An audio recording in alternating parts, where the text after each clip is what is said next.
Good evening, everybody. So today, I first welcome all of you on behalf of ISCCM Kolkata branch. Being the secretary of this Calcutta branch, I am Dr. Souren Panja.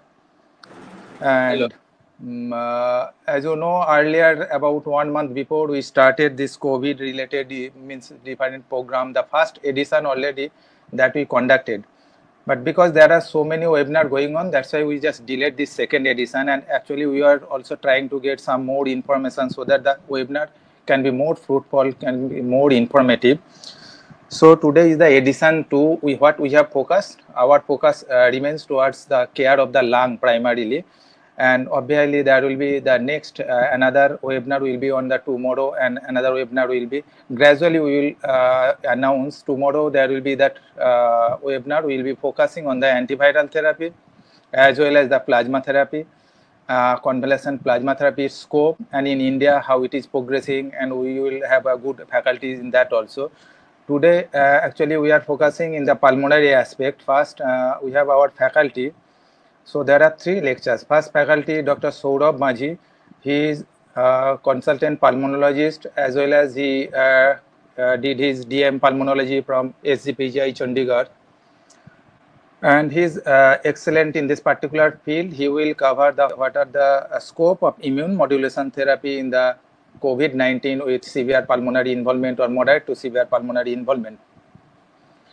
And Dr.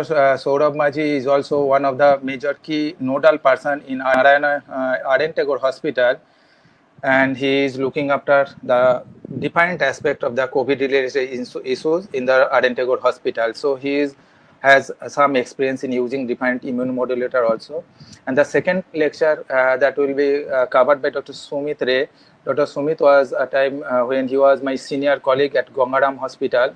He was vice chairman of Sir Gangaram Hospital Critical Care Unit, and he is also very learned. Not only learned, he has keen interest in particularly the ventilatory aspect in different type of, you can say, what I can easily understand, or I feel that he is one of the father figure in different means ventilator or ventilator related issues. And whenever we had any doubt about anything related to ventilator, its mechanics, it's basically any ventilator related these difficulties, we used to actually discuss and talk to Dr. Sumit. He will cover the ventilatory aspect and its different ventilatory management in critical care, critically ill patient with COVID disease. And I think definitely it will be more informative, and more information is coming, and he is in touch with different faculties across the inside the country as well as internationally with different faculties. So he must be a resourceful person, and he will highlight on this particular topic. And Dr. Suresh Ramasubban, which I think most of you must be knowing. Dr. Suresh is a senior consultant in Apollo Gleneagles Hospital, Kolkata, and he is basically primary specialty is pulmonologist as well as critical care medicine. So he will cover today the aspect will be more of the antibiotics. As you know, primarily COVID-19 disease is basically a viral disease, and after that sometimes some patient might require antibiotic, some patient may not get. And what are the evidence that antibiotics, is it the important that each and every patient with COVID disease with severe pneumonia needs antibiotics, or primarily it is the antibiotics which one we are overusing it? So what are the evidences in favor of it? How can we basically justify, as well as how can we basically use these antibiotics judicially? Because as you know, in the WHO has repeatedly given an alarm as well as alert that right now, because of the indiscriminate use of the antibiotics, there is very high level of resistance that is happening in last couple of months. So it may be that once we will be out of the COVID-19, but finally we will be landed with some era. I think it will be more of pre-antibiotics era, when no antibiotics will work with this particular multi-drug or pan-drug resistant bugs. So this will be the covered, and after that, whenever the discussion will go on, the audience might have some questions. So I will request all the audience to put their question in the, you can see on the if you are going through your, you have access through by using your laptop, on the right side you will get one chat box.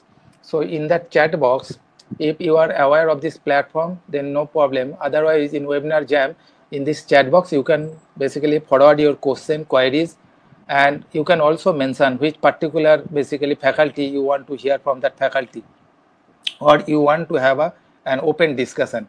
And then we can, that questions will be forwarded, and that we will take that question. That question will be then, whatever question we will get, if we get time, we will try to cover each and every aspect, and we will answer these questions from your learned faculty. They will answer it. And at the outset, I must thanks this HCB forum. So this is one forum. They are basically giving this web platform support. Not only that, for last 3 days, they have worked with the different aspects. They have first, then they have created this platform. They have already given all the, what I can say, all the mails communicated, as well as during the time what will be the design of this discussion. So all these areas they have covered it, and they are one of the pioneer in this aspect in Calcutta. Not only that, they are always in our help in the ISCCM Kolkata, and they are doing it without any what I can say, without any conflict of interest. So whatever we have wanted as a doctor, as well as a part of the ISSM Kolkata, they have done according to our wish and whatever requirement. So I must thank the ACB forum for giving us the support, as well as creating all these, basically all this hard work hassle-free. So with this brief, I will request Dr. Saurabh Maji to start the first lecture, and then Dr. Sumit, followed by Dr. Ramesh. And I will just request the audience, if there is whenever the lecture is going on, if possible, you please keep this audio mute, because otherwise there will be too much of ambient noise that can create or distract the speaker. So with this, I will request Dr. Saurabh Maji to start the first lecture. And Dr. Maji, please welcome.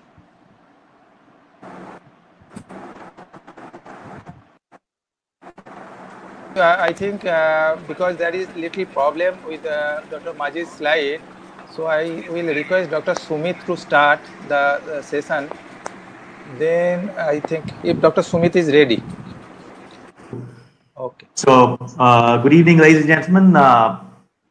In the time of COVID, this is the new way to work, and I am always a little worried because of my lack of understanding of technology to do these things. But thank you so much, Jayati, for getting this right for me.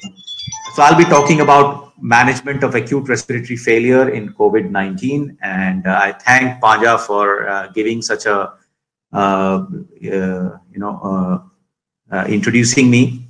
Panja is probably one of the brightest intensivists that I know, and he said that they used to come to me for the ventilatory management, but we used to go to Panja for all other management whenever we have any doubt. So we used to go to Dr. Soren Panja for every other thing.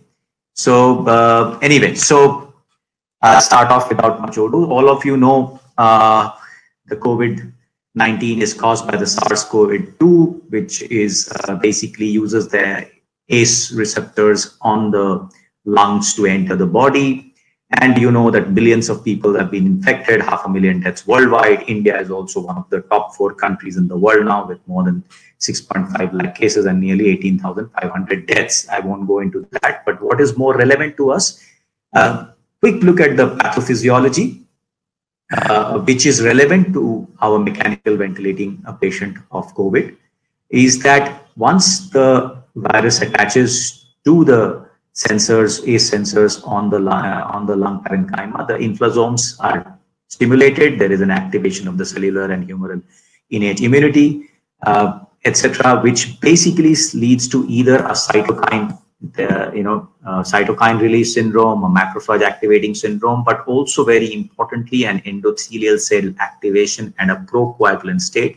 All these leads to the pneumonitis, the ARDS, and the multi-organ failure that we see in severe and critical COVID patients. The important aspect of this slide is the role of hemostasis in this disorder, right? One is the inflammatory response which causes the ARDS-like syndrome, but also the hypercoagulability also causes, because of the macrothrombosis that it causes and the microthrombosis, leads to hypoxia by either embolism, embolic phenomena, or the microemboli or thrombi which forms, which causes significant VQ mismatch. And both these factors can cause the severe hypoxia that we see in severe COVID.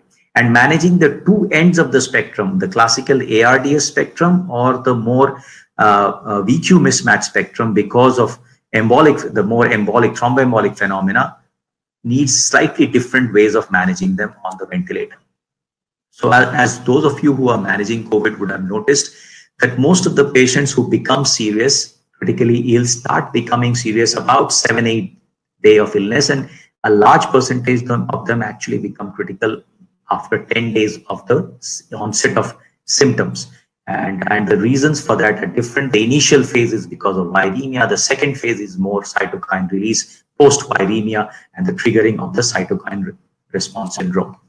So there's a beautiful cartoon by BMJ, the visual summary, as it says, of a patient who would require respiratory support. The patient comes to you with respiratory distress with the symptoms of breathlessness, chest discomfort, anxiety, and all the signs of tachypnea, inability to complete sentences, accessory muscle use, etc., desaturation.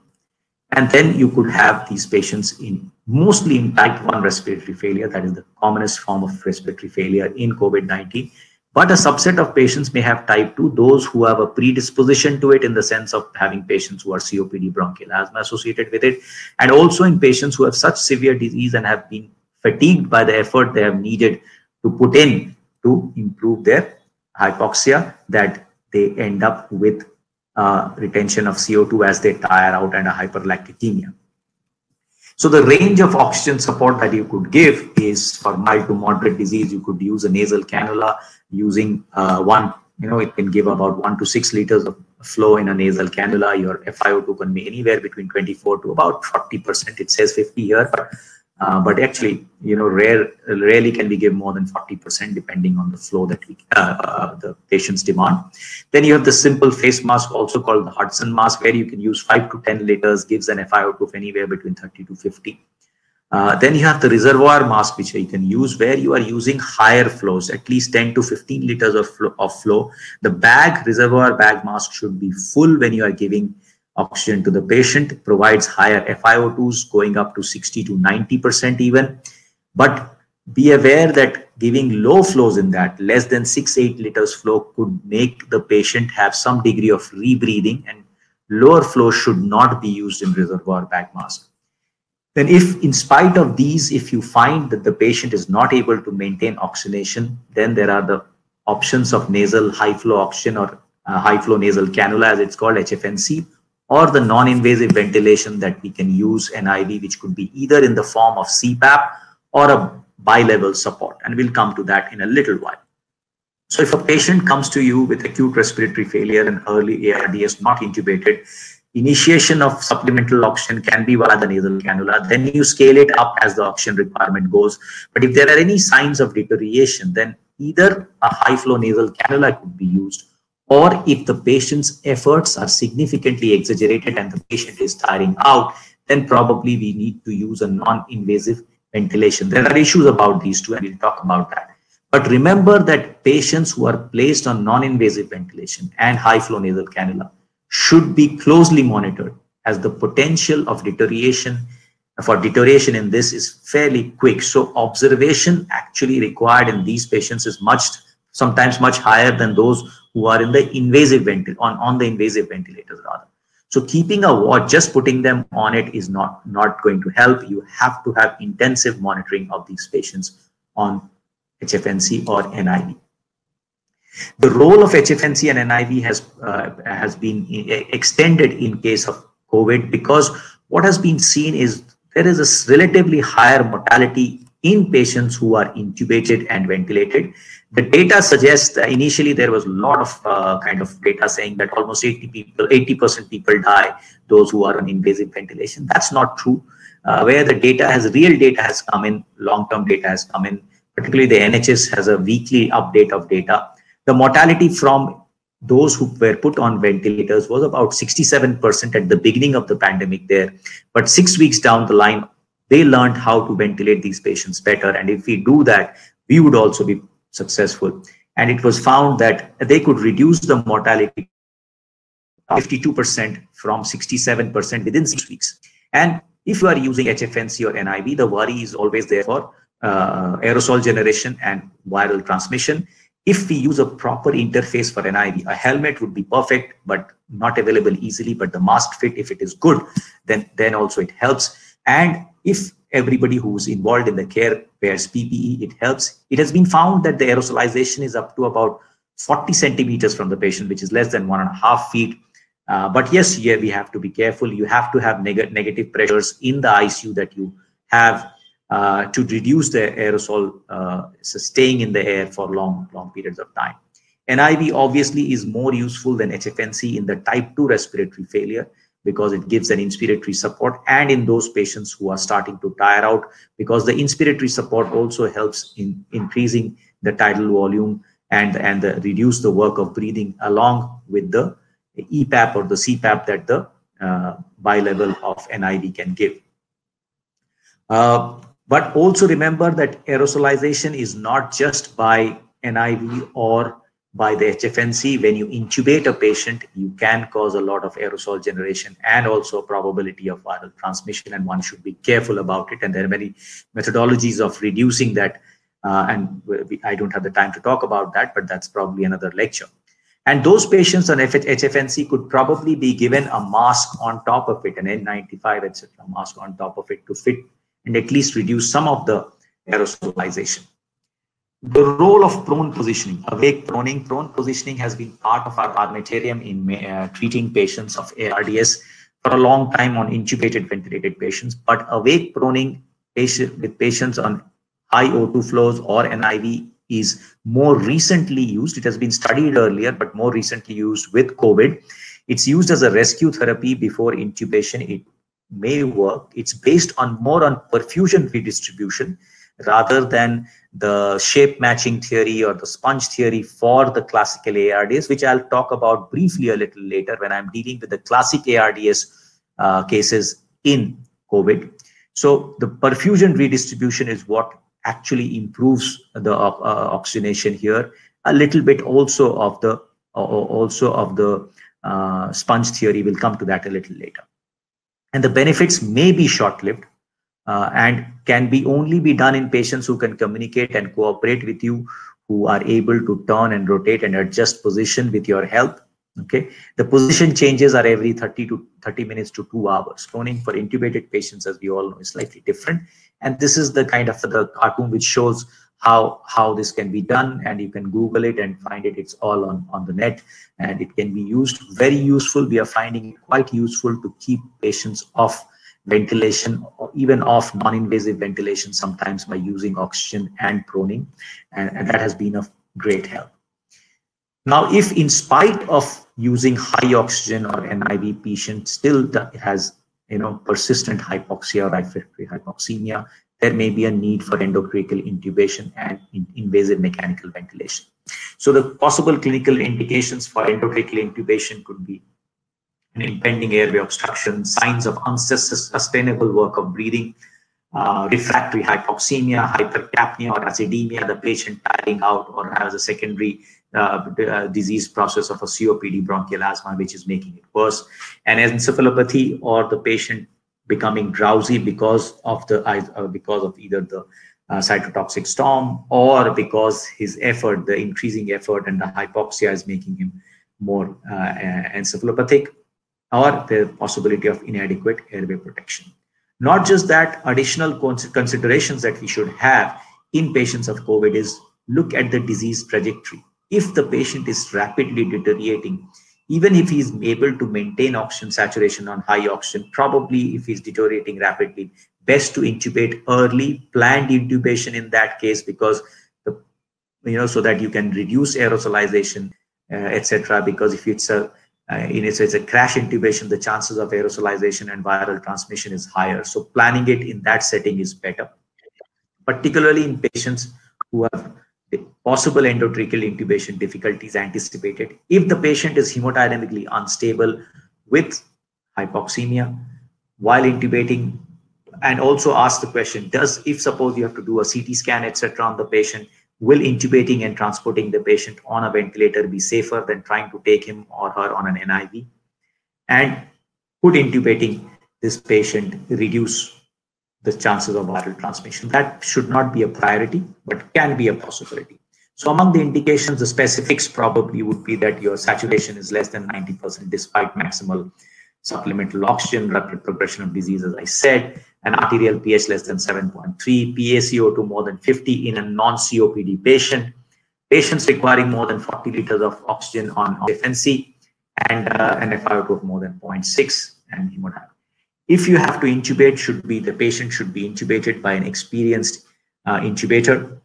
One should avoid bag mask ventilation if possible. If one has to perform it, inline bacterial and viral filter should be there. A 2% technique probably would improve the seal and reduce the leak. Once we have intubated the patient and ventilated the patient, then we have to ventilate the patient. And according to Gattinoni et al., there are these two large subphenotypes of patients of COVID. One is the L phenotype, what he says, and the H phenotype. The L phenotype is those with low elastance, that means normal or high compliance. Low ventilation perfusion ratio, that means a high VQ mismatch because of the embolization and the microthrombi formation that I spoke about in this subset of patients. A low lung weight, that means not a boggy lung, not a classic ARDS lung. This is what the lung you see, this CT scan on the left side, the type 1. Low lung recruitability, when it's not a boggy lung, not a full-blown classic ARDS lung, the recruitability is low because these alveoli are open. The type H is the high elastance or low compliance lung, high right to left shunt, high lung weight, high lung recruitability, the classic ARDS lung that you see. So these are the two extreme phenotypes, I think. But in the real life, there is always a mixing. Studies have found, a Dutch study found that it is a spectrum. There are some patients who have what would clearly be only an L type, and some patients have a clearly H type, and most of the patients fall in between in a mix of these two types. So what do you need to look at when you are going to intubate and ventilate a patient? Before intubation, probably when you are giving supplemental oxygen by multiple mechanisms and awake proning, target the fact that the patient should not be having very forceful inspiratory effort. A forceful inspiratory effort and a negative pressure can cause what Gattinoni, Marini, and Brochard call as the PCILI, patient-induced lung injury. I kind of disagree with them on a little bit on that, and I'll come to that, the reason I'll come to that, and I'll explain what PCILI is and why I disagree a little bit on that. Other than that, when you are ventilating the patient, then you have the two subphenotypes that we have, the type L, because the patients don't have the classical ARDS, the parenchyma is okay, it's the VQ mismatch, it's the shunt, which is the problem. They require low PEEPs. The experience that I have of ventilating these patients is that we are not requiring more than 8 or so of PEEP, and sometimes even less, 8 to 10 PEEP is the usual. Use liberal tidal volumes. We are going up to a maximum of 8 ml per kg because the VQ mismatch is high. Sometimes the CO2 is also retained because of that, so you use slightly higher tidal volumes. Okay. Obviously, you try to reduce the oxygen demand, the respiratory effort, the work of breathing, and consider proning in this. In this situation, proning may or may not help. The whole function of proning in this is, again, as I said, the perfusion. It improves the perfusion relation part, right? Low tidal volumes are unnecessary in this, and high PEEP can be counterproductive by over-distending the alveoli, which are of normal compliance. Most of the alveoli are of normal compliance, and actually it can cause more problems because increasing the PEEP could worsen the right heart pressures and worsen your oxygenation because of that. Then you have the H type, the classical PEEP, the classical ARDS, where you use higher PEEP going up to 15, 16. That has been rare. To tell you honestly, the only time I've used PEEP more than 15 in this whole pandemic of ventilating quite a few patients has been only one patient required that. Mostly a PEEP of 12, 14 in this subset, because I don't think it's a clear-cut H type, but there's a mix of things going on there. So 14 is the maximum usual PEEP that I have used in this subset. Here we use a tidal volume of about 4 to 6 ml. I mean, our team does not go beyond 6 ml tidal volume in this subset. And also here, proning probably would be of much more benefit in this subset. This closely behaves and responds like typical ARDS. This is the subset you need to keep the fluid restricted. The volume restriction should be there. In the type L, that amount of volume restriction may not be necessary.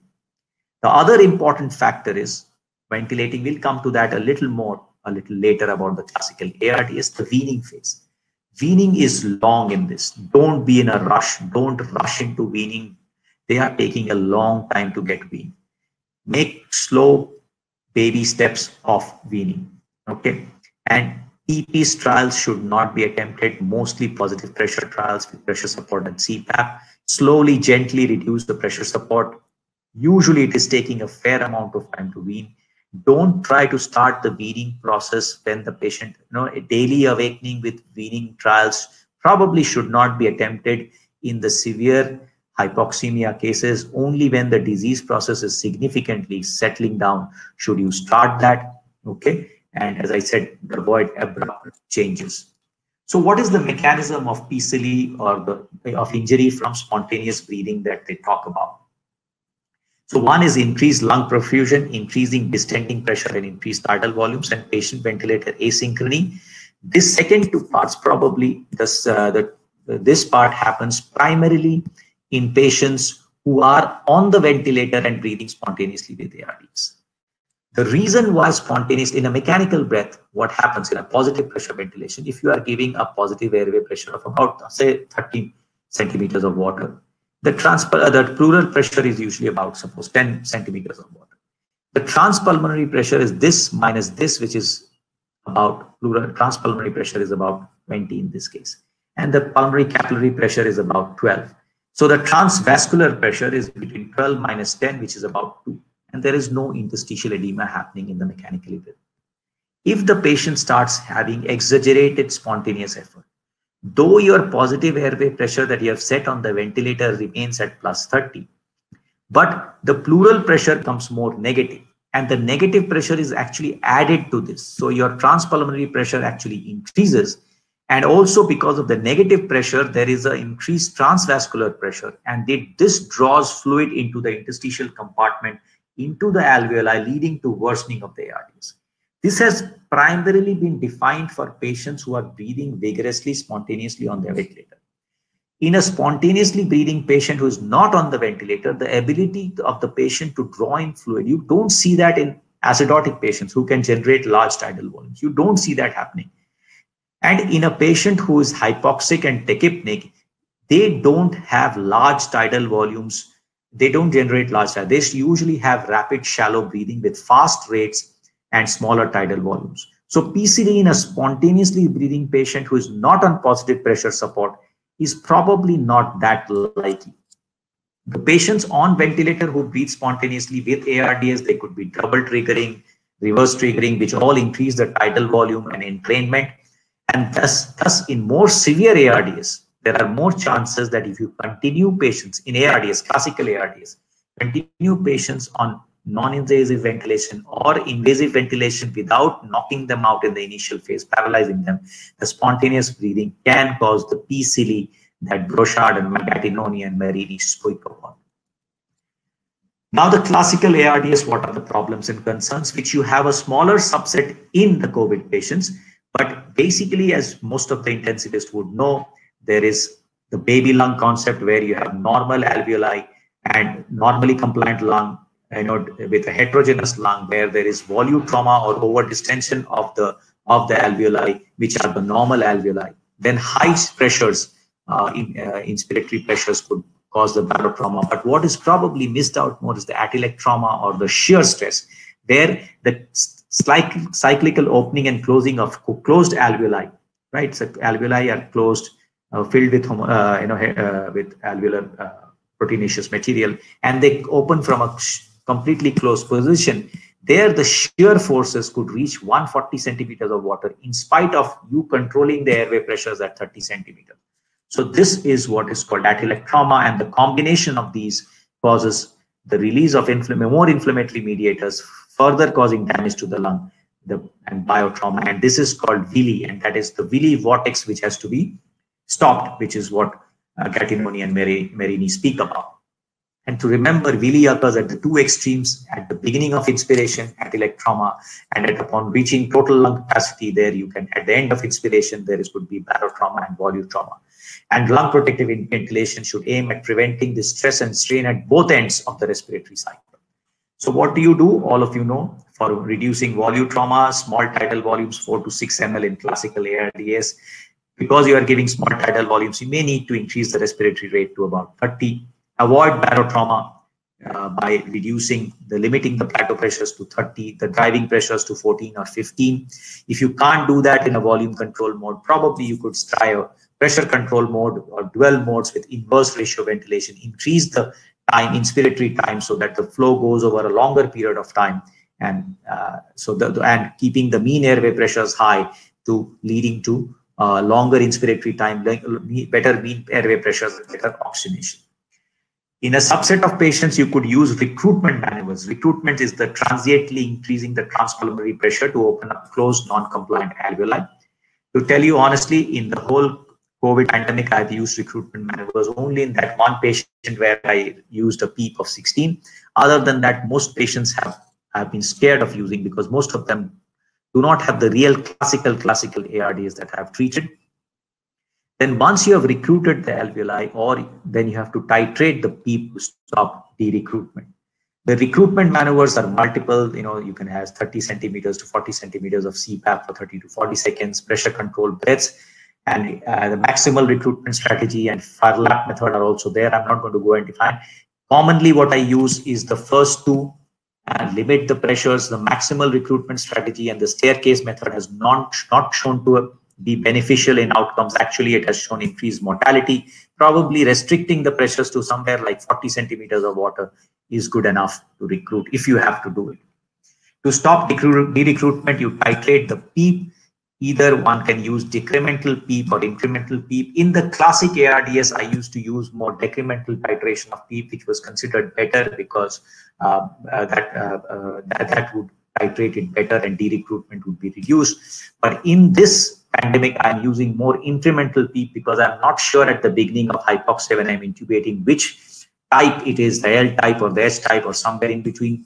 If I start with a decremental PEEP of a high PEEP, I could cause barotrauma. So what I do is start with a low PEEP and go up by PEEP by 2 and look at the plateau pressure of the compliance. If the plateau pressure increases by more than 2, then we come back to the previous PEEP. If it increases by less than 2, then we keep increasing the PEEP. That's how we titrate the PEEP. It's important to titrate the PEEP. The ARDS-NET table probably will not work in this setting because you have severe hypoxemia without requirement of high PEEP, and that could be counterproductive using the ARDS-NET table. Role of proning, as I said, in the classical ARDS. So what happens quickly, I'll go through this in an ARDS patient in the supine position. These are the boggy alveolar lung proteinaceous material deposited here. These are the alveoli which are better functioning, and they tend to get over-distended. They get over-distended also because the chest wall is such. Anterior part of our chest wall are more compliant. Preferentially, the gas flows to this part and over-distends this lung. These collapse more and more. And the sponge theory is that, like a sponge, the wet sponge, this part is the boggy lungs. And also the perfusion is best here while the ventilation is best here. So the VQ mismatch is very high. When you prone the patient, what happens is these alveoli come here. They tend to close down a little bit, but not completely. The chest wall, which is the anterior chest wall, becomes posterior. It is against the bed. It does not allow the over distension now of the alveoli here. And these alveoli open up more because the proteinaceous material and the liquidy material, which is there in the boggy lungs, trickle down to this side, and these alveoli open up. So what is seen is that when you prone the patient, what it does is not open up the lungs more, but it makes it less inhomogeneous. It makes it less inhomogeneous, and then that is why the VQ mismatch is reduced and the oxygenation improves. So to summarize, in mild to moderate cases, oxygenation can be given by a nasal cannula or a simple mask. more oxygenation is required, then we give a reservoir mask or a high flow nasal cannula. The next step is CPAP or NIV. In a hypoxemic failure, that's the predominant type of failure. Along with that, use conscious proning. The reason we extend the oxygenation with these methodologies is the outcomes are not shown to be great when the patient is intubated and ventilated, but keep watchful expectancy that you may need to intubate. Do not delay intubation just because there are certain centers, I'm sorry to say, that are not intubating at all. If a patient needs intubation and ventilation and he doesn't get it, the mortality is 100%. If the patient needs intubation, ventilation, and he gets a ventilator, probably mortality is 50%. So remember that not ventilating a patient who requires a ventilator is out of question. After intubating type L, use lower PEEP, more tidal volume going up to 8 ml per kg, consider proning. These patients may require a little higher FiO2 because of the EQ mismatch. For the H type, higher PEEP, lower tidal volumes, prone positioning is very, very useful in this. And in weaning, don't make abrupt changes. Don't give spontaneous TP's breathing trials early. They are taking a long time to get weaned off. That's it. Thank you. Thank you so much. Thank you, Dr. Sumit, for nicely explaining some of the aspects of the pathophysiology as well as as a consequence of that, the strategy of the ventilation of this type of patient. Because as we know, the one size never fits each and every patient. And the interesting fact about the COVID-19, till now we are not sure about what is the exact pathophysiology, and not only that, whether the same pathophysiology is operating in each and every patient, or it is for the each and every patient there is some different type of lung pathology that is happening. And he has very nicely explained about the different type of lung pathology, and there is overlap also, as well as the excellent explanation about the patient-induced spontaneous lung injury. That is a relatively newer concept, and earlier we were not having much idea about that. But after that COVID, we have clearly right now basically come to know what it is and how it damages the lungs. So it is our primary duty when to intubate and when not to intubate, and not only that, to prevent that, because this is another kind of the lung injury that we are allowing the patient to have that problem, and patient is facing. So this is another type of what I can say an iatrogenic problem that is poorly recognized by us. So I thank you, Dr. Sumit, for excellent deliberation. And I will request if you have any questions, then I will just asking few questions to Dr. Sumit. And one thing, just I am asking Dr. Sumit whether you will be here to question till end, or you I'll be here. I'll learn.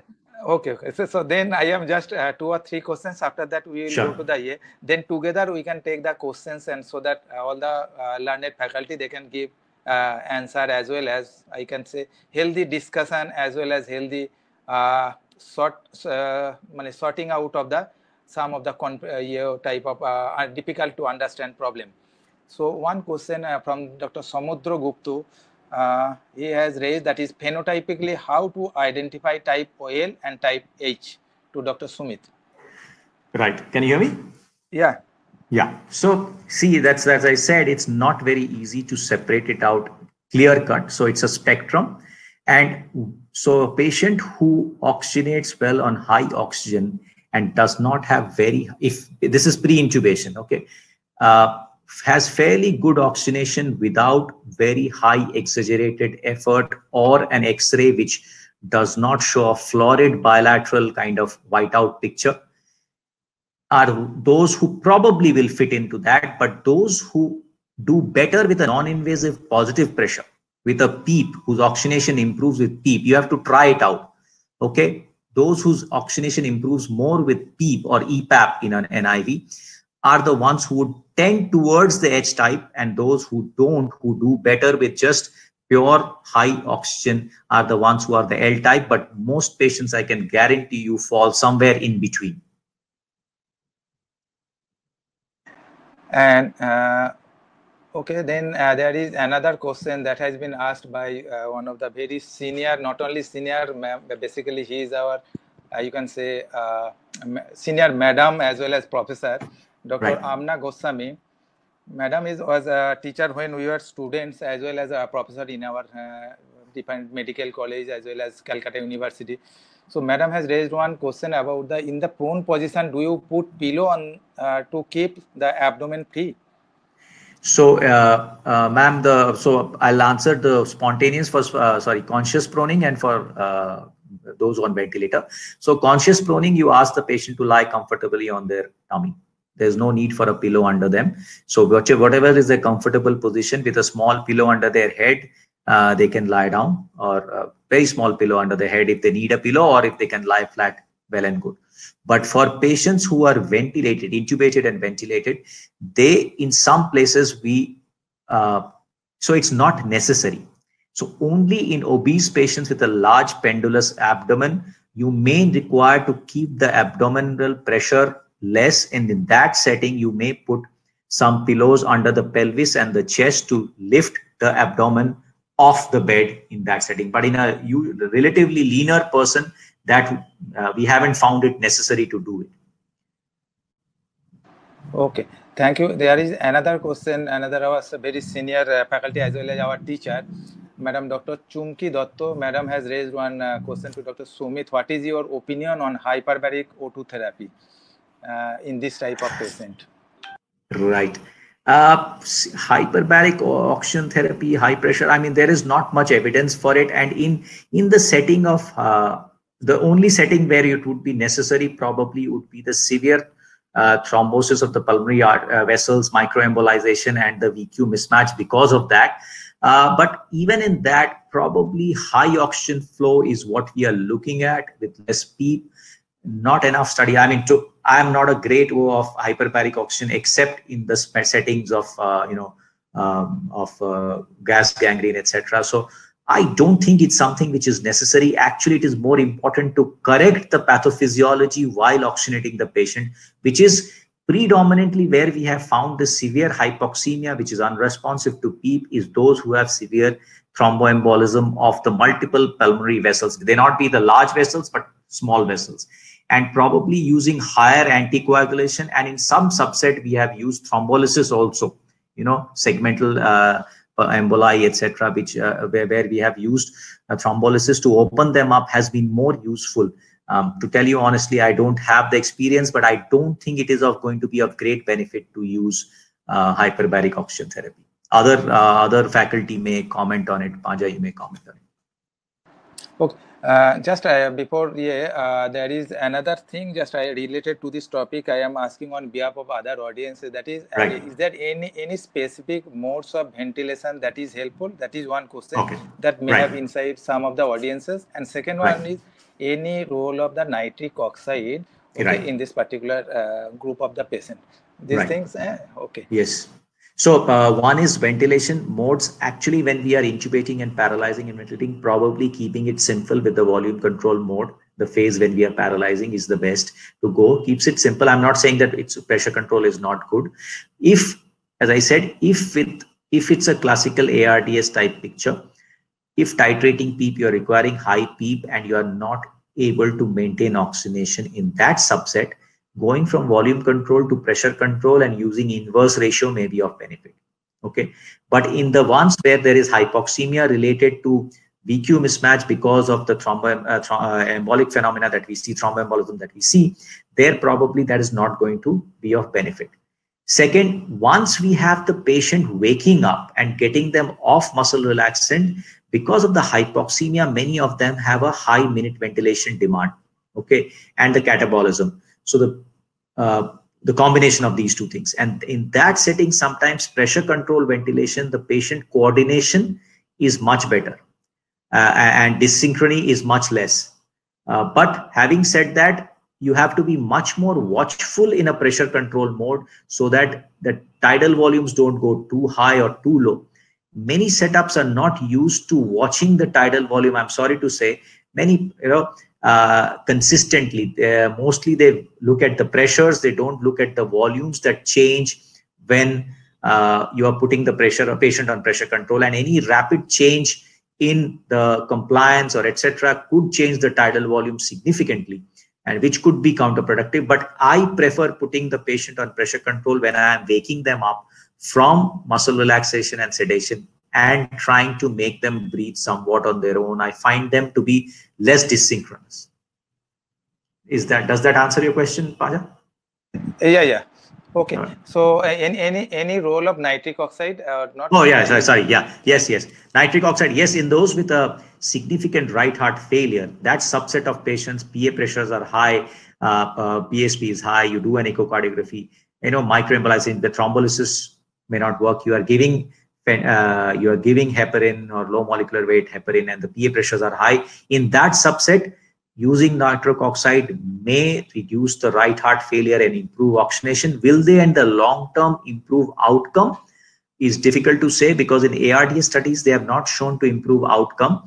But what ARDS studies, classical ARDS studies, have also shown that almost 20 to 22% of patients have some degree of right heart failure in patients with ARDS who had no pre-existing right heart failure when being ventilated for ARDS. In that subset, yes, they could be useful.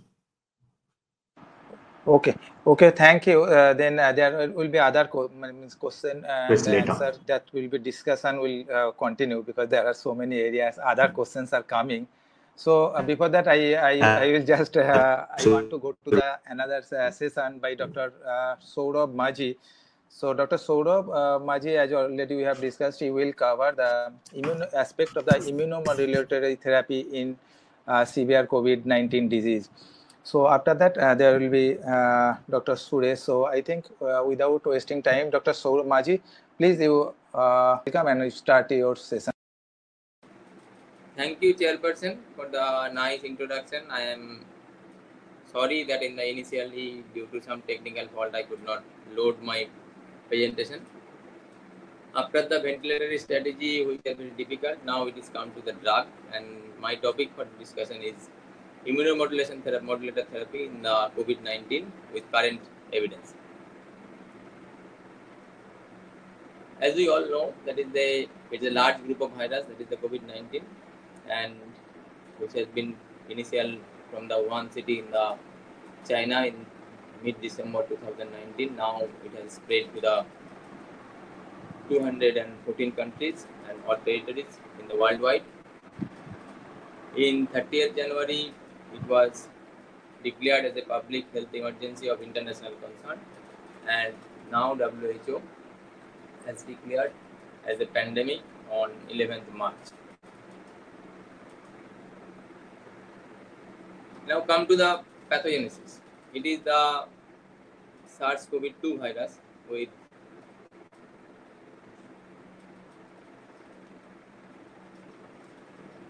come to the pathogenesis. It is the spike protein, that is the S protein, which is bind to the ACE2 receptor of the pulmonary alveoli.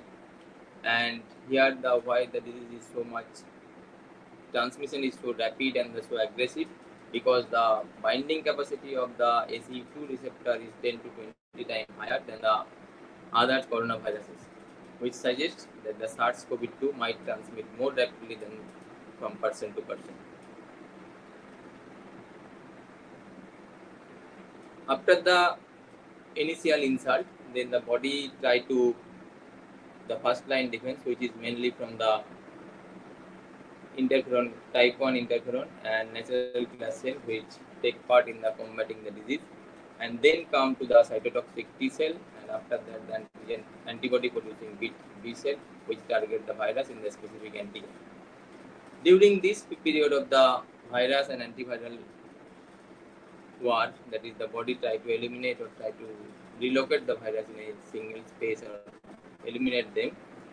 The patient with there is some release of some inflammatory marker, and it has been observed that in case of the severe pneumonia patient, there is a substantially lower lymphocyte count and higher plasma concentration of especially the inflammatory markers like IL-6 and the tumor necrosis factor. There is a decreased number of the CD4 and the CD8 T cell and natural killer cell also noticed in the severely ill patient compared to those with the mild symptom. That may be explained by the different hypotheses that probably there is some inflammatory mediated or virus mediated some bone marrow suppression or the local immune response that decrease the migration of the lymphocyte to the local area. The substantial reduction of the CD4 and the CD8 cell, which also peripheral in the peripheral blood, also noted.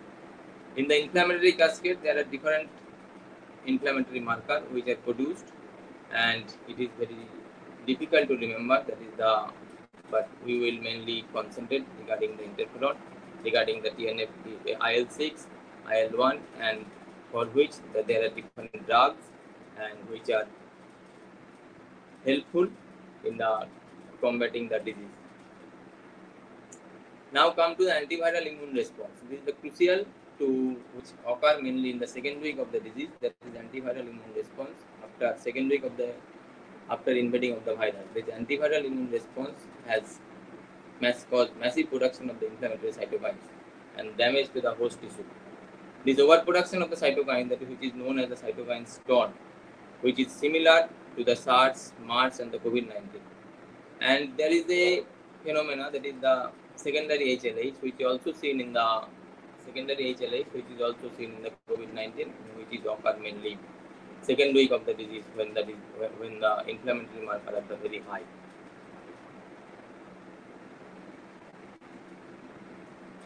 Now come to the drug. There are list of the drug and which are used, and there are many drugs which are in the pipeline in the as a therapy of the immunomodulator in the SARS-CoV, and they mainly target the hyperacute immune response, that is the or severe immunoinflammatory syndrome or secondary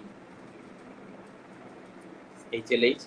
And most of them, if I in the list, there is a initial stage from the day one we are using. There are many debates regarding the use of the chloroquine or hydroxychloroquine, and the mechanism of action I will discuss later.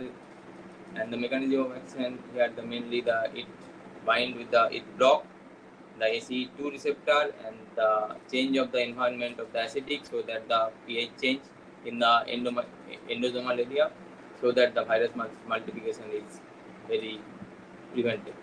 And the second drug is glucocorticoid, which are used from the day one according to our guideline, but there are some debate and what is the current recommendation I will discuss. The other drug we can use the leflunomide, the thalidomide we can also use. Tocilizumab, there is a big name, now people are using it very much from the tocilizumab. And there are newer drug, that is the baricitinib, and there is a new guideline is coming regarding the few studies going on regarding the use of the convalescent plasma. Come to this is the pictorial diagram of the mechanism of action of the different drug, which can be, though it is in different stage of the after viral infection, that the viral entry, then the inflammatory marker release, and there is the stage of the drug which halt the progression of the disease in the different stage has been depicted in this picture. Now come to the first drug, that is the glucocorticoid, which we are quite familiar. It is widely used predominantly in the rheumatic diseases to control the autoimmune response. There are three mechanisms of action of the glucocorticoid. That is the direct effect with binding to the glucocorticoid receptor to glucocorticoid responsive element. That is the indirect effect, that is the NF-kappa beta, that is other transcription factor inhibition of the NF-kappa beta and activator protein 1. And there is the glucocorticoid receptor mediated effect, that is the second Mendes-Meier pathway. The glucocorticoid have been used in the different diseases in life-threatening conditions like sepsis in ERDS, and it has also rapid onset of action. The immunosuppression effect is also very rapid. It is frequently used in hyperinflammatory syndrome, and in the ERDS, according to the ERDS study, we know that the glucocorticoid treatment improved the oxygen saturation, it decreased the inflammatory marker, it decreased the ICU length and the ICU stay and ventilator free days, but the mortality benefit is quite doubtful. In a systemic review of the SARS treatment, that is the include in 29 study with the glucocorticoid use, the outcome is not very promising. In 25 studies, that is inconclusive with regard of the effect of the corticosteroid in the SARS and the 4 of the study reported that glucocorticoid caused the possible harm. So, regarding the guideline, the WHO came first, that is with the caution of some basic principles should be followed with the using the corticosteroid in the severe SARS-CoV patient. That is, we have to weigh the risks and benefit while using the glucocorticoid, and the glucocorticoid should be used carefully and critically in patient with the SARS-CoV pneumonia. They have also mentioned that the patient with hypoxemia due to underlying disease and who has regularly used corticosteroid in the chronic disease, further use the corticosteroid should be in caution. They have mentioned the dose. Regarding the dose, the low to moderate dose we can use, that is the 0.5 to 1 milligram per kg daily, methylprednisolone or equivalent, and the duration should be short, that is the less than equal to 7 days.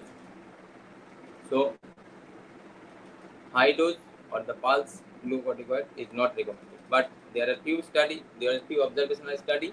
People have shown that the pulse methylprednisolone has some mortality benefit also.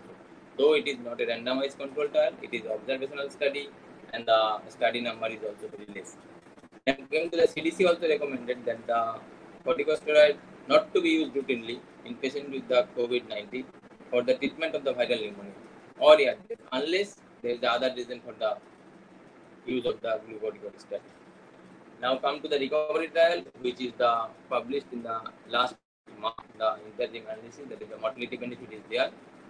It shows that the death reduced the death by 1/3 in ventilated patient with the p-value of very much significant, and 1/5 mortality benefit reduced the mortality benefit of the 1/5, that is the other patient who are receiving the oxygen only.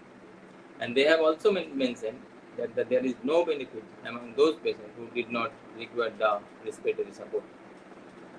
Based on the above result, we can prevent one death can be prevented by using the dexamethasone around 8 ventilated patients and around 25 patients who requiring the oxygen alone.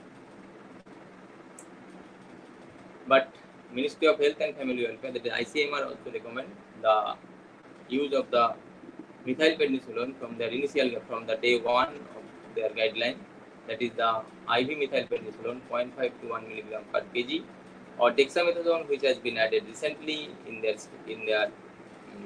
study, that is the 0.1 to 0.2 milligram per kg body weight for 3 days, preferably within the 48 hours. The steroid should be initiated within the 48 hours of the admission, or if the oxygen requirement is increasing, or if there is a inflammatory marker is on the rising trend. But the duration, regarding the duration, they have mentioned that duration should be 5 to 7 days, but the review of the duration of the administration as per clinical response. In the severe cases, the IV methylprednisolone 1 to 2 milligram per kg body weight, or dexamethasone 0.2 to 0.4 milligram per kg body weight for 5 to 7 days. Now come to the chloroquine or hydroxychloroquine. There is a large debate whether we have to use the chloroquine or hydroxychloroquine or not, whether we have to use the hydroxychloroquine or not. That it is a very old drug. The rheumatology people are using this drug for quite a long time with a significant dose, and side effect is also very minimal. The chloroquine, it has some anti-COVID effect or some antiviral effect. It has also some immunoregulatory effect. There are many mechanisms of action that it inhibits the bind to the ACE2 receptor. It changes the pH of the local area so that the virus multiplication is prevented. The chloroquine and hydroxychloroquine were used in the COVID-19 from the initial stage we used it according to the ICMR guideline. Initially it was used also for the preventive therapy, and in the mild to moderate cases you can use till now. In a study, it has been shown that the hydroxychloroquine treatment for as short as 3 days has shown the accelerated virus clearance in patients with the COVID-19. And if we add azithromycin with it, then the clearance is more rapid and clearance is more persistent than the hydroxychloroquine alone. In the recent RCT has also showed that the chloroquine or hydroxychloroquine might improve the progression of the disease from the mild to moderate and decrease the progression from the to severe or the in a critical condition. But there are many studies has reported that either there is no benefit or there is harm in the effect after chloroquine or hydroxychloroquine treatment. So the according to the ICMR guideline, though it has been changed recently, that now they have told that the only mild and moderate case we can use the hydroxychloroquine, not in the severe one. In the mild cases, the hydroxychloroquine may be considered. In the high risk patient, that is the age more than 60 years, patient has hypertension, diabetes, chronic lung, kidney or liver disease, or cerebrovascular disease, or patient is obese. It should be done under strict medical supervision. In moderate cases, the dose is hydroxychloroquine 400 mg BD for 1 day, followed by 200 mg BD for 4 days after ECG assessment. In NIH guideline, they have clearly said that there is insufficient clinical data to recommend either or against the use of the chloroquine or hydroxychloroquine for the treatment of the COVID-19. The COVID-19 treatment guideline panel recommends against using the high dose of the chloroquine, that is 600 mg twice a day for 10 days. That is the NIH data. NIH has not recommend the use of the chloroquine or hydroxychloroquine as a treatment of the COVID-19. Now come to the another drug, that is tocilizumab. In the pathophysiology, we have seen that the IL-6 is a key inflammatory cytokine that has critical role in the cytokine storm and in elevated in the patient of the COVID-19. It is a recombinant humanized monoclonal antibody that binds the interleukin-6 receptor. It is the first drug for the treatment of the cytokine release syndrome, that is especially in the patient with the other comorbidities which are much prone to produce this cytokine storm. Now the mechanism, as have I already mentioned, that is it binds to the membrane and the soluble form of the IL-6 receptor. Thereby, they inhibit the down regulation pathway, that is the JAK signal transducer, and activator of the transcription, that is the STAT signaling pathway, and stop the production of the downstream inflammatory molecule. There are many observational studies. I have quoted this study. This is the sample size is also not very much, but this is the study shows the beneficial effect of the tocilizumab. It is an observational study from the China, that is the tocilizumab treatment with the severe COVID-19. It improved the symptom improvement, the oxygen saturation, and lymphopenia in a few days. In this study, they have shown that this is the study population, that is the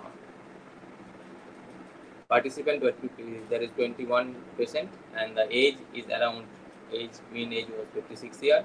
More of them are male, and comorbidities were also present, and the 81% were the severe disease, and there is also high flow oxygen 46%, in the invasive ventilation were 10% were present.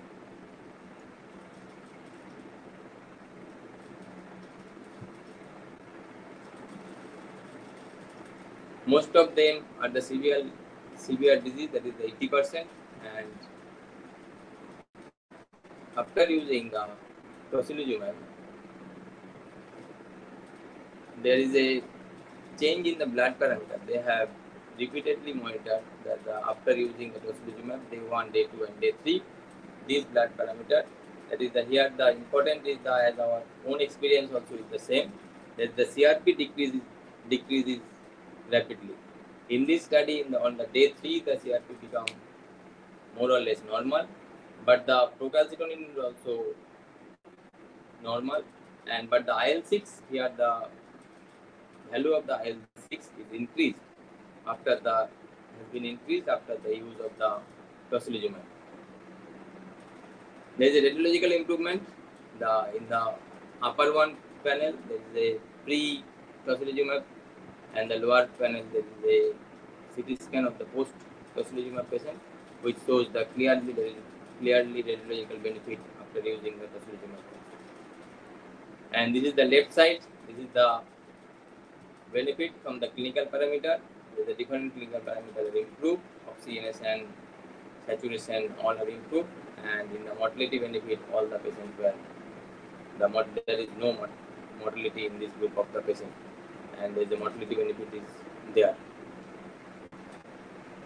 This is the outcome that the 20 discharged. They have also discharged all the patients, and most of them were the discharged less than 14 days, and there is only 2 patients who were discharged in the later.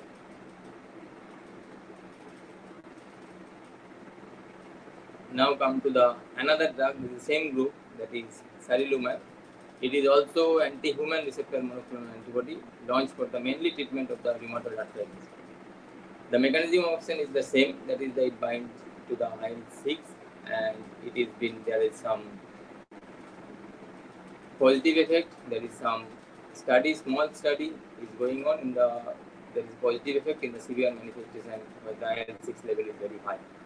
Currently, there are many phase 2 and the phase 3 clinical trials are going on in the United States and the 5 European countries with this drug. This is the third drug of the same group, that is siltuximab. It is the chimeric antibody of the monoclonal antibody bind to the IL-6, and that is approved by the FDA for the use of the Kesselman group. It binds both soluble and the membrane-bound IL-6 receptor given by the IV, and there are limited and unpublished data describing the efficacy of the siltuximab in patients with the COVID-19. Now the recommendation, as per our recommendation, that is Ministry of ICMR recommendation, it is the off-label, may be considered. And the patient with the moderate disease with progressively increased, they have mentioned the term that the progressively increased the oxygen requirement and mechanically ventilated patient not improving despite the use of the steroid. The long-term safety data in COVID-19 is largely unknown. A special consideration, that is that there is a chance of presence of raised inflammatory marker. We have to monitor the inflammatory marker, whether they are raised in the form of the high CRP, interleukin 6, whether it is the 5 or 6 time elevated. People usually use it, and the ferritin level is also determined before using the tocilizumab. The patient should be carefully monitored in the post-tocilizumab for the secondary bacterial infection, and we have to exclude the active infection, and tuberculosis should be ruled out before use. The dose, ICMR has recommended the dose of the 8 mg per kg, that is maximum 800 mg at one time. It given slow IV with 100 ml NS over 1 hour, and if there is a clinical improvement, the dose can be repeated after 12 to 24 hours if there is a clinical improvement. This is the NIH guideline that interleukin 6, there is insufficient data to recommend either for or against the interleukin 6 inhibitor, that is all 3 drugs, that is sarilumab, siltuximab and tocilizumab for the treatment of the COVID-19.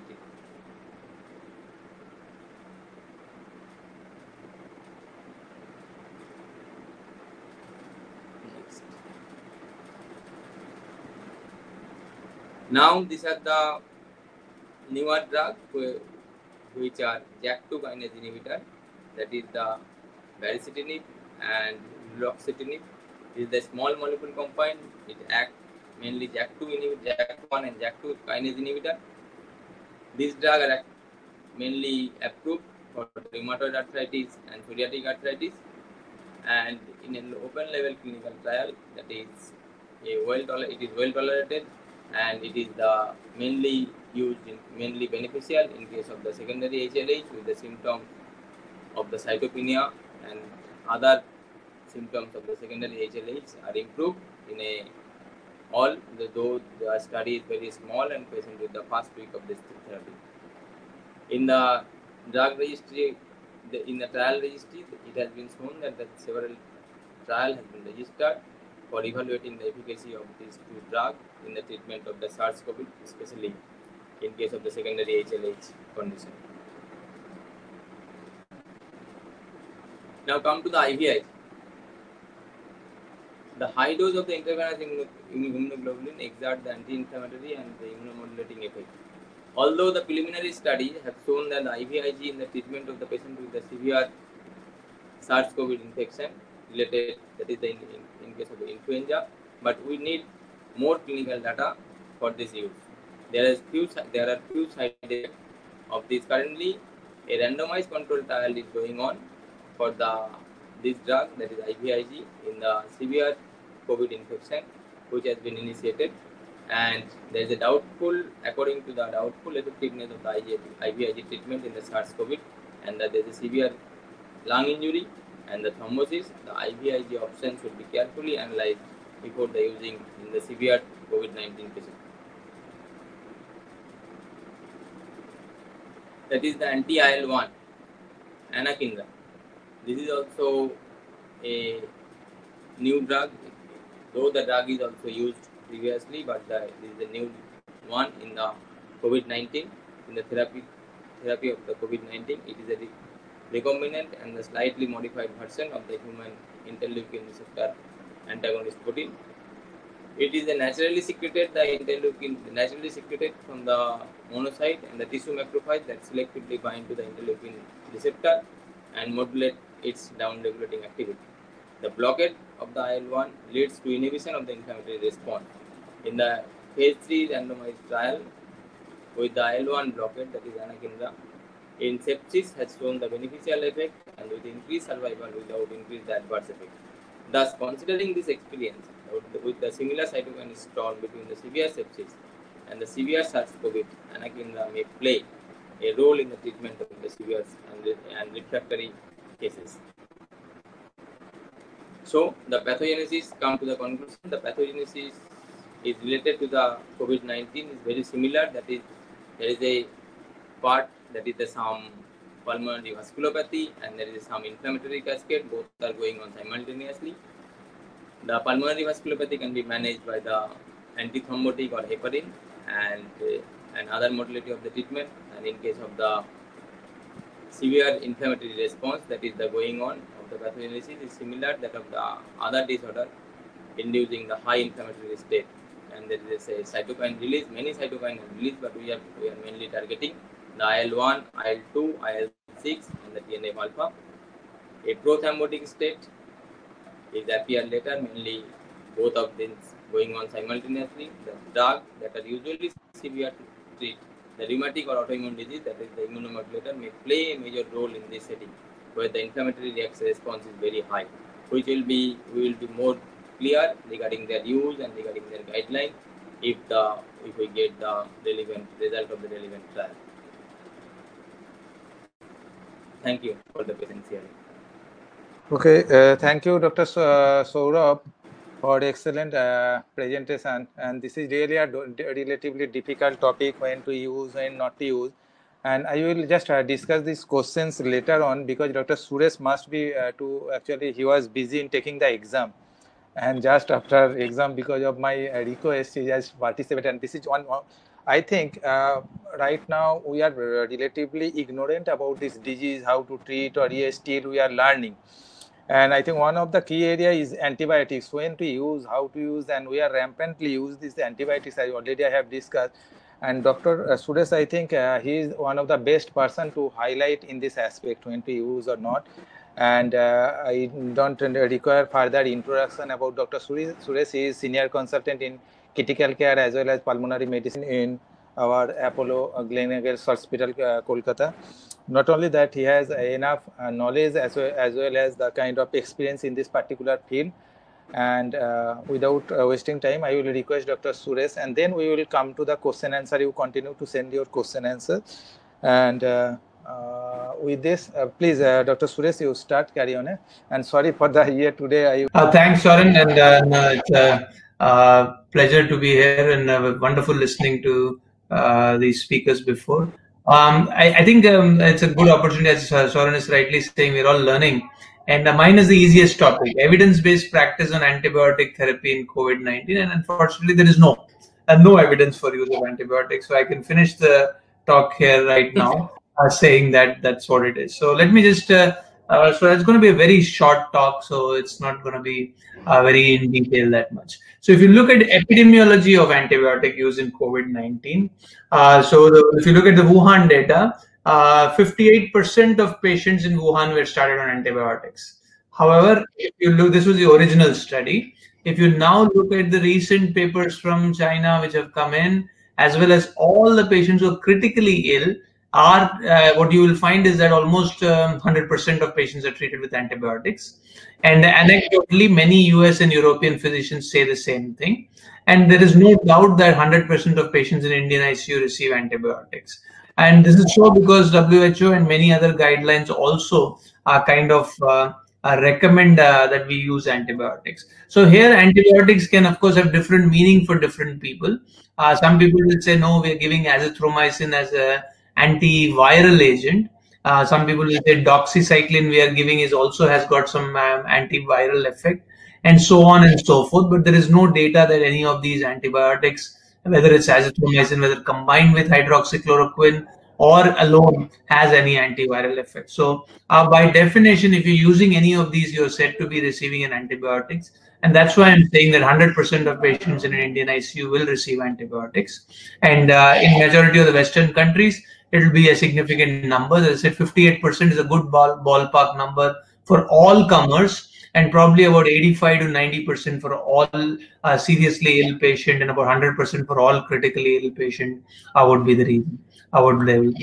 And this is also a nice kind of interesting data. If you look at the first 9,000 reported cases of COVID-19 and you systematically review their what are they getting, the most frequently administered drug was actually after antivirals was antibiotics, and the antivirals in the first 10,000 that is in the first, say, January and February of this year, would have been lopinavir, ritonavir, which is the commonest antivirals, and now it has probably fallen off the radar with remdesivir and taking over the mantle of the main antiviral. The antibiotics, where again a majority of the patient got antibiotics in the first 10,000 patients, and this data continues to be like that, is that we will be giving antibiotics to our patient. So why is it? Why do we need to give antibiotics? What is the rationale for antibiotics? The rationale is very simple. The word that we are using is that you have the antibiotic is based on the experience with bacterial superinfection in influenza. As in the olden days, we used to call this as a double pneumonia. The double pneumonia used to be an influenza pneumonia followed by a secondary bacterial pneumonia. But the other concept is a co-infection. That means how sure you are that it is only a virus causing the X-ray abnormalities, or is it possible that the patient also has a strep pneumonia and so on and so forth.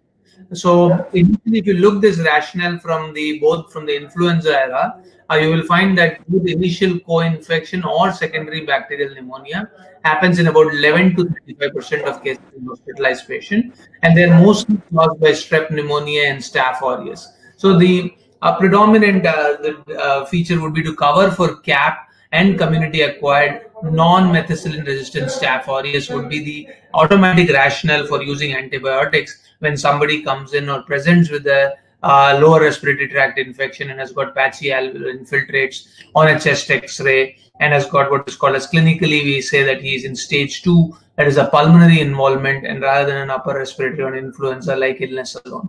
So in the pulmonary illness phase of illness, when the patients present, we would be thinking that they might have a bacterial superinfection or a co-infection. Of course, the exact incidence of bacterial superinfection in COVID-19 is unknown. Though there are anecdotal reports of documented bacterial superinfections, the incidence seems to be much lower than that in severe influenza. If you note, the incidence of co-infection or secondary bacterial pneumonia remains at 11 to 35% with influenza. And if you're using markers such as procalcitonin, you will find that in fact a negative predictor procalcitonin is almost always less than 0.5 to suggest that there is no secondary bacterial infection or a co-infection with a bacteria in this situation, which is causing systemic inflammation for sure. So the rationale for antibiotic is actually a little not very this thing. But the key rationale which everybody would advocate is that it is impossible to differentiate from CAP on initial presentation, because you have fever, cough, and breathlessness, you have a little low oxygen saturation, and you have patchy bilateral infiltration chest X-ray, and this is going to be any CAP. Whether it is going to be strep pneumo or staph, it is impossible to say that. And it is impossible to be certain that there is no true infection. If you look at CAP data, about 35% of in CAP is actually virus, and the remaining are bacterial, and atypical is only 15%. And the presence of viral and bacterial, that is an adenovirus or a rhinovirus and a strep pneumo, is going to be a significant, almost a 30% to 40% overlap that happens in community acquired pneumonia. So you can never be certain about lack of co-infection, and this uncertainty especially plays on the minds of the clinician, especially when the patient is really ill. That means they are getting on to high amount of oxygen.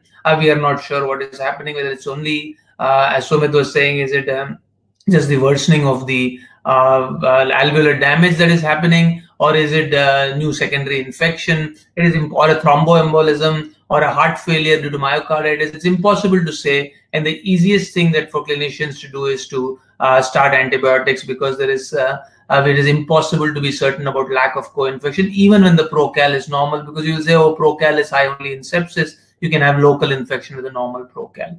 So this is it. So if you look at the data and say, what is the true rates of super infection? And amongst the Italians have probably the best data on this.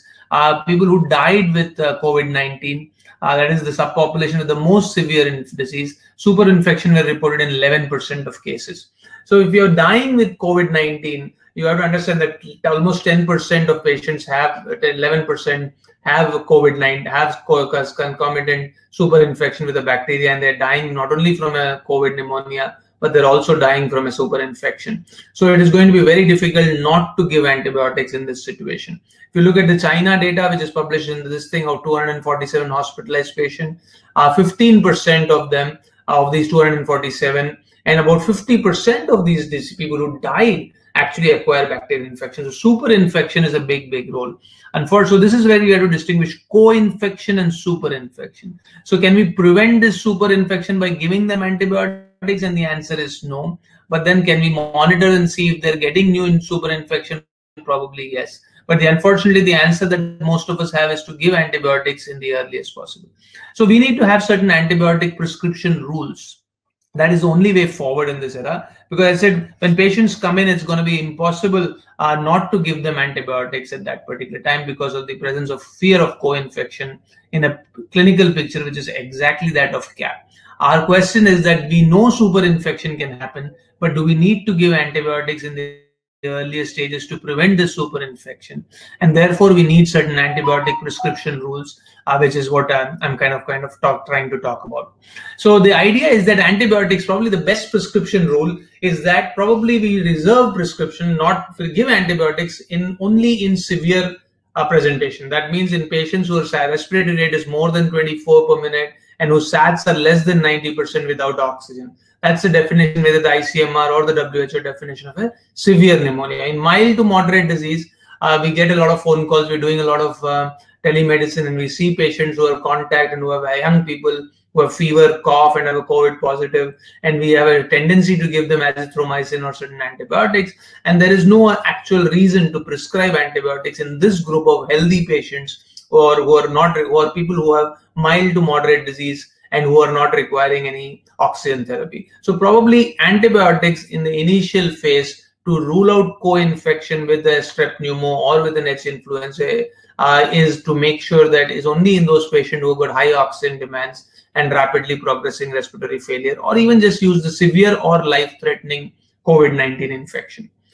You can use biomarkers, especially in the severe patients, and you might find that if the biomarkers like CRP and procal are decreasing or procal is normal, we may be able to withhold antibiotics. But again, there is no data in this group of subset of patients that we can withhold antibiotics safely without ruling out other infection.